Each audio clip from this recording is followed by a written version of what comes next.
quiet area of Pike County is now bustling with activity, and residents say it's too much. That's our top story tonight on the BRC 13 News Hour. I'm George Roberts. And I'm Marie Johns. After laying dormant for what may be decades, a rail yard located in Lackawaxen is now fully operational. Area residents are saying the work there is too loud and creates too much dust. And it's not just residents who are complaining. News 13's Preston Erler has our top story from Lackawaxen Township. Preston? George, more than one business is pointing out they have issues with the noise that's being created here in Lackawaxen. For the last 10 years, we've been producing Wally Life from the space here in Lackawaxen. We were interviewing Santa Claus here in Lackawaxen. We had a green screen set up. We had everything up there.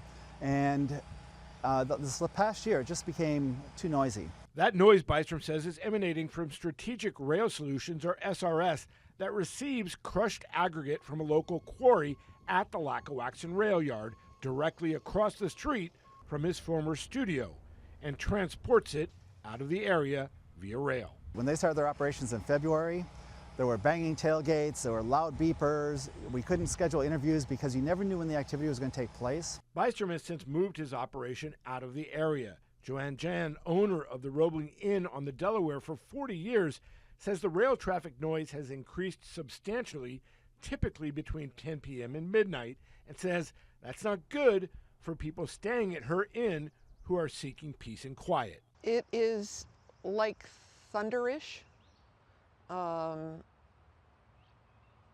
That's the only way I could describe it. Residents are also concerned about the amount of dust raised by the aggregate at the yard. Lackawaxen Township Supervisor Jeff Shook says he's sympathetic and doesn't like change himself, but says SRS only works from 7 a.m. to 5 p.m.